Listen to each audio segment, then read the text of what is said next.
മഴ വന്നപ്പോഴത്തേക്കും ചെടികളുടെ വളർച്ച കുറഞ്ഞതുപോലെ തോന്നുന്നുണ്ട്, ഒരു സ്റ്റാൻഡേർഡ് ഗ്രോത്ത്. അതെന്താണെന്നറിയോ? ഈ മണ്ണിനകത്തുള്ള പ്രധാനപ്പെട്ട മൂലകങ്ങളൊക്കെ തന്നെ ഒലിച്ചു പോകാനുള്ള സാധ്യത ഈ മഴക്കാലത്ത് കൂടുതലാണ്.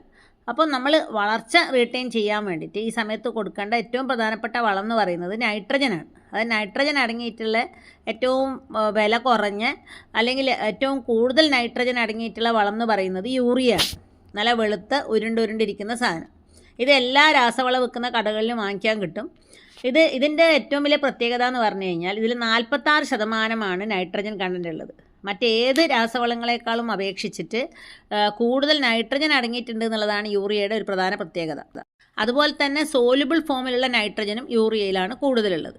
ചെടികൾക്കുണ്ടല്ലോ അമിനോ ആസിഡ്സ് ഉണ്ടാക്കാനും DNA-യും RNA ഉൽപ്പാദിപ്പിക്കാനും പിന്നെ അതേപോലെ തന്നെ പ്രോട്ടീൻ, നമുക്കറിയാം ഒരു ചെടിയുടെ വളർച്ചയ്ക്ക് പ്രോട്ടീൻ വേണം. ഇതൊക്കെ നൽകുന്നതിന് നൈട്രജൻ അത്യാവശ്യമാണ്. നൈട്രജൻ കുറയുമ്പോൾ എങ്ങനെയാണ് പറ്റുകയെന്നറിയോ? ഇലകളുടെ പച്ച നിറം കുറഞ്ഞിട്ട് വിളറിയ നിറവും മഞ്ഞളിപ്പും ഉണ്ടാവും. ഇത് പ്രധാനമായിട്ടും ഏറ്റവും പ്രായമേറിയ ഇലകളിലാണ് ഉണ്ടാവുക. അപ്പോൾ ഈ നൈട്രജൻ കിട്ടാൻ വേണ്ടി യൂറിയ ചേർക്കുമ്പോൾ ശ്രദ്ധിക്കേണ്ടത്, നമ്മുടെ ചെടിയിൽ നിന്നും അതിപ്പോൾ മണ്ണിലാണ് നട്ടതാണെങ്കിലും നമ്മൾ ബാരലിൽ നട്ടതാണെങ്കിലും ചെടിയുടെ ചുവട്ടിൽ നിന്നും ഒരടി അകലെയായിട്ട് ചെറിയൊരു ചാലെടുത്തിട്ട് അതിനകത്ത് വേണം നമ്മൾ യൂറിയ ചേർക്കാൻ. രാസവളങ്ങൾ ഏതാണെങ്കിലും ചെടിയുടെ അതായത് ചെടിയുടെ മുട്ടിയിട്ടിടാൻ പാടില്ല, ചിലപ്പോൾ കരിച്ചിലുണ്ടാകാനുള്ള സാധ്യതയുണ്ട്. ഇതിപ്പോൾ ഒരു കുഞ്ഞ് പപ്പായ ആണെങ്കിലും ഇതിൻ്റെ ഇലച്ചാർത്തിലാണ് നമ്മൾ തടവെടുക്കേണ്ടത്. അതായത് ഇലയുടെ അറ്റത്തുനിന്നും വെള്ളത്തുള്ളികൾ മണ്ണിലേറ്റ് ഉറ്റുന്ന സ്ഥലത്തിനെയാണ് സാധാരണഗതിയിൽ ഇലച്ചാർത്ത് എന്ന് പറയുക.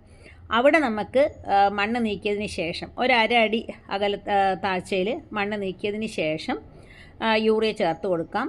അങ്ങനെ ചേർക്കുമ്പം ഒരിക്കലും ഇലകളിലൊന്നും മുട്ടാതെ ശ്രദ്ധിക്കുകയും വേണം.